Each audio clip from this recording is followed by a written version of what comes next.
Good afternoon to you, our viewers. You're welcome to Punch Sports Extra. My name is Shegun Odunayo.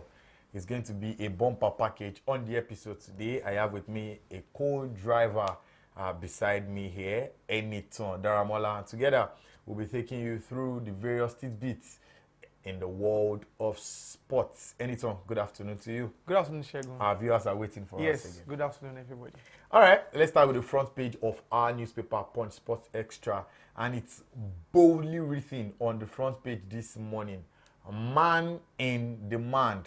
Who is the man in demand? One of the most entertaining goalkeepers of the last African Cup of Nations and the revelation of the tournament when it comes to goalkeepers. I'm talking about no other person but Stanley Nwabali of the Super Eagles and also of Chippa United over there in South Africa. That's been reported by many sports journalists and sports websites, inclusive of the popular Fabrizio Romano, that Saudi giants, some Saudi clubs are asking for Stanley Nwabali, just as well as QPR also want to sign Stanley Nwabali. Some Belgian teams are also interested in signing Stanley Nwabali. From reports in the newspaper this morning, the Saudi clubs are offering more money. Of course, if he goes to QPR in England, he'll be available for championship football. And who knows, perhaps they can qualify and make it into the English Premier League. But if he goes over to Saudi Arabia, if there's anything that is sure that is going to come out of Saudi Arabia, it is cool, flowing cash. Anything very quickly, I think I should begin on this note. If you were Stanley Nwabali, where will you go? Well, if I were Stanley Nwabali, and if my age were to be... he's 27, and he's a goalkeeper. Yeah, so he still has, say, plus if or I minus were 10 Stanley years. Nwabali, I'm not money driven. But however, money is important. I'm not money driven, but money is important. If So I where were will you him, go?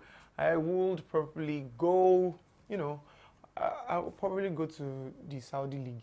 But you know, Probably if he go to goes Saudi. to England, Probably. if he goes to Now- England, 4 years, 3 years, Saudi will still be there, or whatever league that will be the big Well- money league. Then it was China some years ago. Now it's Saudi now. Well, come to think of it, I think around this age or this time, in this age, some time ago, for a certain Edwin van der Sar, he was with a club, I think it was Fulham, I can't recall now, but around a certain age, he was with Fulham, and who knew he was going to end up being Manchester United's goalkeeper and one of their best that won them the Champions League against Chelsea. Yeah. So I personally, let me not say if I were him now. Personally, I feel that it would be good for competition for him to go to QPR. However, I think if he needs to make any decision, the best thing for him to think about is what are his 5-year or what is his 5-year or 3-year, plan. What does he hope to achieve? Does he want to stick with, to be the number one of the Super Eagles? And, one of the ways to achieve that is by, going to a competitive league. I'm not saying that the Saudi league is not competitive, but then, the coverage and, attention England. is more on, yes. I know he will probably, on the streets of Port Harcourt or, somewhere in River State. Yeah. The English Premier League is very popular down here, and English football. And So another thing is, probably QPR his dream. will not be like a retirement plan for him. Exactly. He could, if he does better, Exactly. he would, just move up and who knows? Perhaps where play we'll for end. Chelsea. I don't think so, but Perhaps play for Manchester United. no, he will not play for Manchester United You because can't at be this too stage, sure. yes, you can't be too sure really. But I would love it if he, if he joins Manchester United. But presently, I don't think Manchester United want to sign, a fresh or a new goalkeeper at this point because they have 2 new goalkeepers since the time David De Gea has left the club. So it's just Perhaps, the season. Perhaps it will be City. I mean, Well, I'm just saying I that don't it want will- him it to will- end it up- will increase his, because he's going his to end net, up, his opportunity net. opportunity. So I think I don't think he should go for money. I don't think he should go for money, but you should not this cannot be the end of the road for him. Yeah. Because this is just It's just the opening- beginning of the road. It's the beginning of the road. Who knows? 5 years down the line, he might be in a club like maybe West Ham. Who knows? Tottenham. All right, let's move over now to another interesting subject matter on our front page this morning. Another one on there is that the Blues, of course Chelsea, their fans are chanting for Jose Mourinho. I don't know. Is Pochettino doing a bad job? He just got the job. He's less than 2 years on that job. Why are they not giving him time? I mean, I know they are not used to what they're experiencing at the moment, but what's wrong with the club? Do they really need another Mourinho for another stint? You know, it's pretty funny when people, you know, try to judge you based on halfway through a year in your work. Now, why am I saying that? Because they tend to forget where the club is coming from. Yeah. And all of a sudden, they are judging you based on, you know, what is happening now. And they are forgetting that there are underground works or behind the scene work that reflects, you know, on the players, on whatever performances you are bringing up on the pitch. They are forgetting that this is a Chelsea side that let go the likes of, you know, Peter Cech and some strategic, you know, persons in the management. And then this is a Chelsea team that has moved from a certain Roman Abramovich to a Todd Boehly who has, you know, reshuffled things and £1 billion.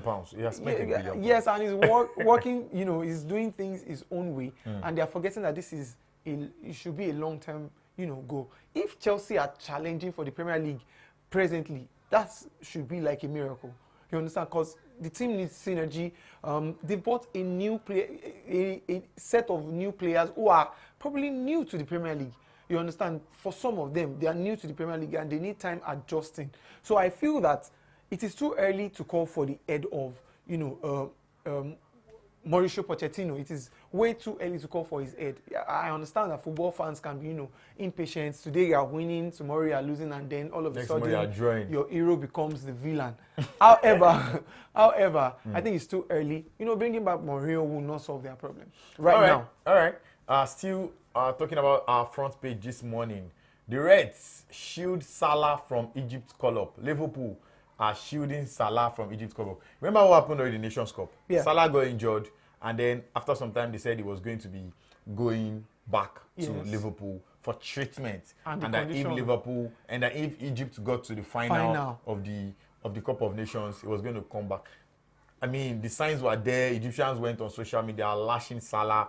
This is like one of their best players ever in the history of Egyptian football. But they still went online and they were bad. It was really bad for him on social media. They were typing in Arabic. I was translating to see what it was really bad. And then now, report is coming out that the same Liverpool is shielding Salah from Egypt's call-up. What is this nonsense? Does it happen with Brazil, Argentina, England, Spain? Why must it be an African country? Well, I don't think that the Brazilians or, you know, maybe the Europeans, the North Americans and the likes of South Americans, if you put it, extend it, you know, there, I don't think they'll have any, you know, competition, so to speak. Yeah, we can have the Copa America, but they won't have any competition, so to speak, that, you know, that will clash with like maybe the ongoing season. But this is most likely a friendly encounter or a FIFA window. Yes. So why are they doing this? However, it's kind of, you know, confusing if Liverpool are intentionally shielding Salah from joining, because it was kind of confusing also when he got injured in the Nations Cup, and then it was not a condition, so to speak, but then it was like he would rejoin the team if they make it to the final. So why wait for them to make it to the final if he's fit? So is it possible? Could it be possible that, you know, he's fit and only wants to rejoin them when they make it to the final? You know, a lot of questions need to be asked, and then you look at it that the fact that they are top of the you know, Premier League presently, this is their most prized asset, and they will not want to lose Salah for any reason, but especially due to injury. At the moment. Especially due to injury, because they are going away to you know, what's it called, City. Manchester City, and it could be a possible decider for the Premier League title. So this is it's a three-horse race. They are not home dry. They are not runaway league leaders. So they might have their reasons, but I feel that for the sake of fairness and, you know, there should be like a more concrete explanation as to why they are making certain decisions. However, Mohamed Salah's what's it called now? Is I'm lost of words now. His maybe willingness to play for Egypt, I don't think it should be questioned. But things like this will make it questioned. And I just said that your hero can be your villain in football. You know, today they are everybody and before you know it. So they need to just come clean as to why. They should give concrete reason as to why, you know, and then again it's a friendly. They feel they might just feel that, oh, We maybe don't even know what Egypt. game it is exactly. Exactly. So maybe Egypt can do, without him. You understand? Because at this is a pivotal time in the season, and you don't want to lose your key players. All right. Yeah, there you have it. We'll give you some of the hot issues on our headline this morning. Go out there, grab a Punch Sports Extra copy from your vendor. Very quickly, we move into what happened during the weekend. I think we should start from the top, then we go down. From the very top, the Manchester Derby. It started with a bomb when there was a very beautiful pass from Bruno Fernandes. Tapped it into the way of Marcus Rashford, who fired in this thunderous shot. And indeed, that was the beginning of an epic battle yesterday. And people thought perhaps it is time for Manchester United to show the world that they are not down and under, but that they can pull some magic and even beat the best of the teams in the world. Anyway, it was not to be, as a Foden-inspired Manchester City came from 1 down to win 3-1. He scored the first goal, talking about Phil Foden. He got the second goal. And when we just thought, today is not the day of the man who likes to score goals the same way, sun comes down upon Nigeria. Well, they gave him a gift, and he took it brilliantly. I'm talking about another person, but the man from Norway, Erling Haaland. Anything. How did you enjoy that game? Did you endure or you enjoyed the game? I did not. Enjoyed it. Yeah. I neither endured nor enjoyed. You enjoyed the game. I neither enjoyed nor endured. I was in between. I was indifferent because before the start of the game, I had expected that they were going to wallop Manchester United. Reason being that the club has struggled, with injuries this season, and there's a certain Rasmus Højlund who has been in top form, and he got injured, and then Manchester United lost Luke Shaw. All of a sudden the team started struggling again, and they lost. The team has always been struggling. Yes, but coming into before the game against Fulham, before the injury set in, they were looking stronger. However, the same old Manchester United came back. They came alive when you needed them to. Yes, so the best team won the game yesterday. So. But it could have gone the other way if Marcus Rashford had converted 2 or 3 more chances. Yes, 2 or 3 more chances. Clinical chances. Yes. The first goal for City, it was practically sleeping on the ground. It should have ended a goal or attempt for Man U. Yeah. And then launch the attack and then and then they were complaining about a foul, a possible foul. And the manager of Manchester United was fighting with the fourth official. You don't blame. Rather than blame his player. You don't. No. Wait. From that standpoint or from that point, he couldn't have seen. So that's why they all have. There's this. They all have like a tab or a monitor. Yes, there's this tab. So that's they what watch. saying. They don't get to watch it instantly. So that he just reacted. And his men did not call him. No, that's it's expected. It happens. That's not the first time coaches are doing that. He's not the first coach, and he will not be the last. What was his comment after the loss? He said his men tried. He said his men did well. Did they do well? Well, from the defensive point of view, they did well to hold City back for a certain amount of time. However, the result should be either a win or a draw. For Manchester United. Yes, and that's not. You are playing against your rival, and you are defending. For most. When you had, there were opportunities half, to City score. had 12 corner kicks in the first half. 12. Manchester United had two chances. Yeah. Not even corner now. Yeah. 2 chances. City were maybe dozens away. You understand? And it goes to show you the gap between Manchester United. I think Onana had a good game yesterday, especially in the first half.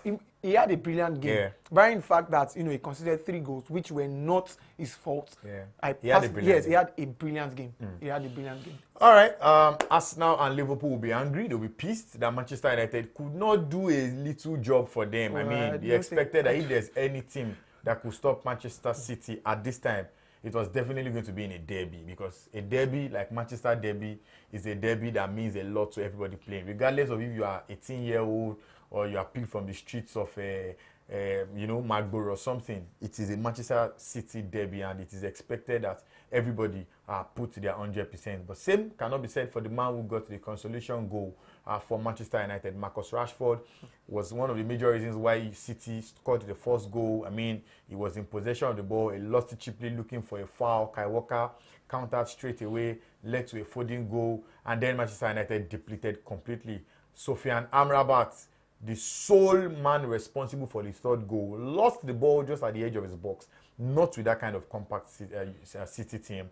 Pick up the ball, Bernardo Silva dropped it immediately for the Norwegian wizard, who pounced on the ball and went past Onana.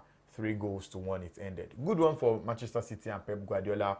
And it means just one thing, that tonight, if Arsenal must have any chance of chasing that league, they have to destroy, demolish, batter, and completely outclass Sheffield United, who are in relegation waters themselves. It looks like they're down and under, but in football, you never say never. But I really do think that it's time for them to start preparing for life in the Championship next season. But what do you think will happen tonight? How far do you think the game will end? I think it will end in Arsenal's favour. Possibly a 4-0 victory for Arsenal, because like Sheffield are, they've been struggling to score goals.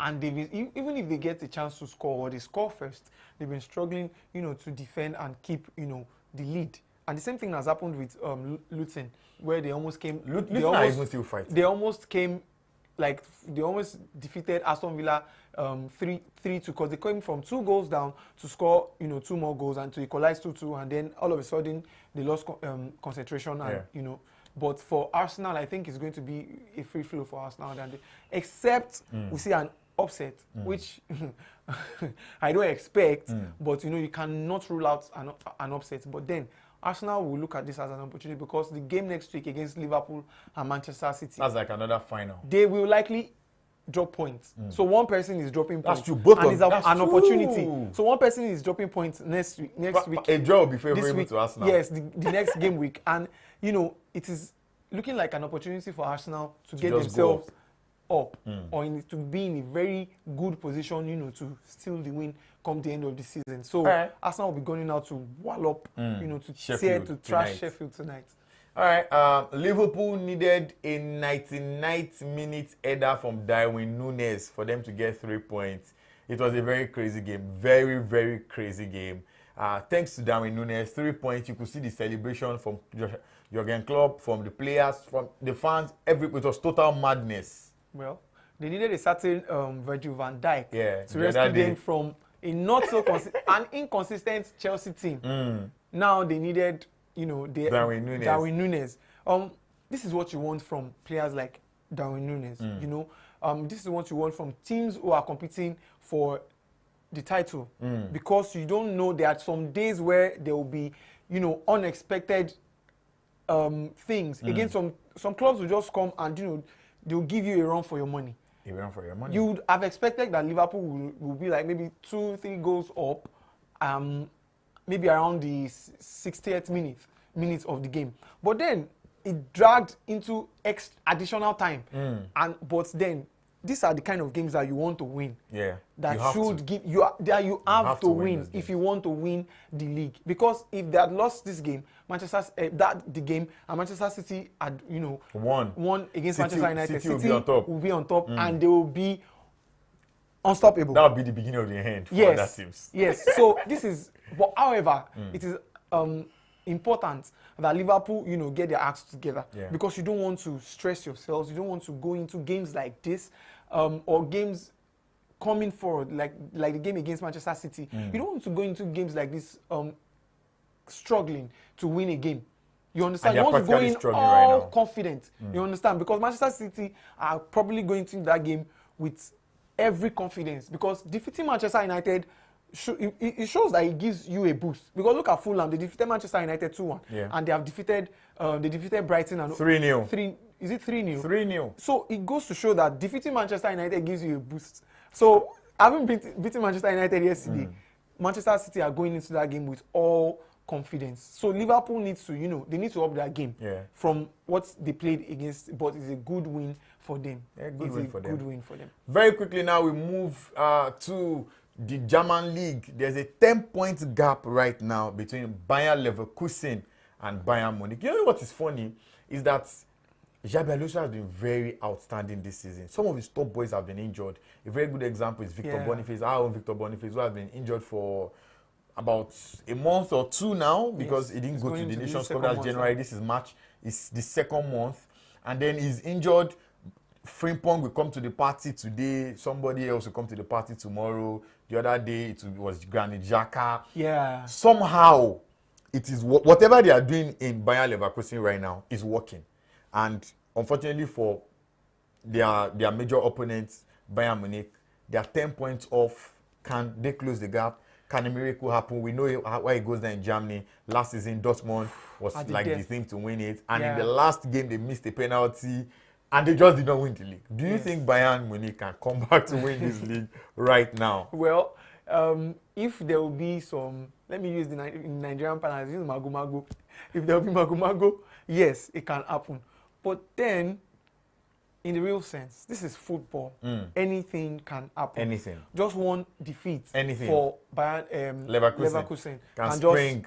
Yes, spring up more I think defeats. in the Premier League, we had a certain team that they were like miles ahead, and all of a sudden they drew some games, like 3 games consecutively, and that was how they lost the league. That's how they I think that I want to believe that Bayern Leverkusen are in a good position to. They've not lost this season. Yes, they have not lost, and I want them to, personally, I want them to, to go the season unbeaten. It's going to be a big record. This is the first time it will be the first time in the Bundesliga. You understand that a team is good. And you mentioned Frimpong the other time. Frimpong is a right back, if I'm not mistaken. Yes. And he has 10 goals and 10 assists. I don't know what is going on in Bayern Leverkusen. So I think they need to have a videographer, and they need to document do a story. Yeah, so we need to understand. Let's find out what they did right. Maybe there's something that they take before the game.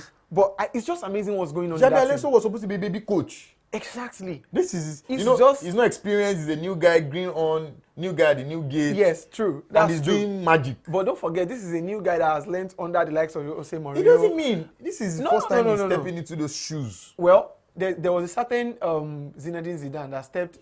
Zinedine Zidane was an assistant coach to Carlo Ancelotti. Well, this one is just a new guy. Being 100%. an assistant coach is way different than being the main coach. You agree? Because there was a certain Kairos that was assistant to Sir Alex Ferguson and came to Real Madrid. How long did he spend in Real Madrid? He flopped. And he had been Sir Alex's assistant for a long time. So it doesn't matter. However, whatever it is they are doing in Bayern Leverkusen, they need to continue, because we need to know what they did. We need to know what they did. I'm going to be very excited when they win the league. I don't want to use if. When they win the league against Bayern Munich, because Bayern Munich run the Bundesliga. 10 points off. They run the Bundesliga. So we need to see a change. All right. It's crazy there in Bundesliga, and it's equally crazy in La Liga, where Real Madrid, that was the most controversial game of the weekend, with Valencia ended 2-2. With 2 red cards after the whistle. A red card for Golden Boy Jude Bellingham, a red card for Anthony Rudiger as well. By the way, today is his birthday. Very sad one there. If you look at what happened, Real Madrid complained that the ball was in the air when Jude Bellingham headed the ball, and that the ball was going to score before the referee blew, and that the referee blew while the whistle was, the referee blew while the ball was in the air. The ball eventually ended up scoring. 2 seconds after was when the ball went into the net. That was just before the referee blew, and then that led to 2 red cards for Real Madrid. Even the calm and cool Carlo Ancelotti got crazy. It was a disaster. Yes. At the end of the game. A big drama. So I was going to ask, do referees need points? Because every team when they play a game, is either you go away with 1 point, 3, or nothing at all. So the question is, do referees need points? Referees do not need points. However, having watched the replay like twice or 3 times before coming into the studio today, I felt that it is unfair to judge based on the fact that the ball was on the air, because the whistle had gone before the set place even went at all. But, however, the question should be, because the rules tend to be confusing as time goes by, day after day, week after week, match week after match week, the rules tend to be confusing. So the thing is, can or should a referee blow the final whistle when an attack or a possible attack is going on? But nobody blows the ball. The ball was not in the air when the whistle went. But it was out of the man's feet. No. The ball was not up when the whistle went. But where was the ball? The ball, he was about to cross the ball when He had crossed the ball. he was he We had don't- not we crossed don't the have ball. right to that yes, video I right wish- now. We'd have yes. played it because He had it was so not crossed the ball. controversial online, offline, Because everywhere. if you look at the Valencia player, when the first whistle went, Yeah. now the question now is, did the ref make a mistake, or did the whistle develop a technical fault? Because when the first whistle went, It would have been so fantastic When if the we had first- the right to give you that yes. video right now. So when the first whistle went, it appeared that he didn't like blow the whistle well enough, because the Right. first whistle went and then he went again. That was why the Valencia player was trying to like say, "Oh, you blew the whistle already." You understand? Yeah. But then my own question is, Yeah. should he have blown the whistle when a possible attack was going on? Because Alright. there was a possible attack, Alright. and it could end up anywhere. All right. Yeah. All right. Unfortunately, We need so much clarification concerning Like, that. it- I'm sure the PG Mo would have done that if that if was, it was in, in the England, in the yeah, Premier League. yeah. Girona, who are second in La Liga, lost their own game, so points, the gap It's a have breather. continued to Yeah. increase in La Liga. Very quickly, we move now to the world of boxing, where we have a UFC former champion in Francis Ngannou coming up against Anthony Joshua. This is more like for money, really. It's not. There's no belt involved here. It's just for fun. But remember that when Francis Ngannou came into the sport, he did not beat Tyson Fury, but he ensured that the man went to the canvas. And people said he actually won that game. He should have gave it to the game. The game was, the game was not given to Ngannou because they wanted glory to go to boxing. It was a boxing sport. A non-boxer could not have come into boxing to come and hit out a boxing champion, and all the controversy. And for me, I think this is more of a money fight. I think in my own head, they are just trying to bring fame and more money to Francis Ngannou. That is what I think, because, this is like an exhibition. Everybody just having fun. No belt for Joshua, no belt for Ngannou. It's just all fun and all cruise. There's no WBO or WBC or anything for anybody here. But what do you think about it? It's going down in Saudi Arabia. Well, I don't think this is all By the about way, Joshua the said he's going to beat Ngannou and knock him out and all that. Well, I'm a Joshua fan, and the first time that I heard that I was going to fight Francis Ngannou, you I'm were like, disappointed. not disappointed, but I'm like, why do you have to fight? What are we saying? What is he doing? I'm like, why do you have to fight Francis Ngannou? You understand? Because I feel like this is somebody that can hurt Anthony Joshua. Like, you understand? You don't think but this is more I don't think scripted? Well, it could be, because it's entertainment, and It's entertainment is entertainment, scripted, really. It's just like the entertainment, WWE. Yeah. However, I don't think it's a money game, because looking at it, Ngannou is well to do. He has money, and Joshua has money. However, I think this is just It's about money, bro. entertainment, and I think this is entertainment and an opportunity to give someone like Francis Ngannou a shot in boxing, and then you can have other people transitioning from UFC into boxing. However, it was a very good match against Tyson Fury, and he could have or should have defeated Tyson Fury. I don't know what's going to happen against Joshua, but I'm hoping that Anthony Joshua goes, away with the win. All right. As for me, I think it's entertainment. It's just But then, for if the you're a rich cruise. man, you have to get richer. Guys are just, opening up more expansion for themselves, and everybody's just, exploiting what they have to become bigger and better. All right, my producers are telling me it's time for us to go. When we are on this stage, I never feel like going. Unfortunately, time is not our friend this morning. Yep. Thank you very much to Eniton Daramola, my co-driver, my co-anchor on the show. It gets bigger and better with him every single time. Thank you very much for Olalikon Olatunji for moving from one camera to the other and ensuring that we bring this to the public. The producers are Sulaimon Adeniyi. Up and down like the sunshine, is always everywhere, ensuring that we have a nice time on the show. He has been assisted by Olalekan Olabode.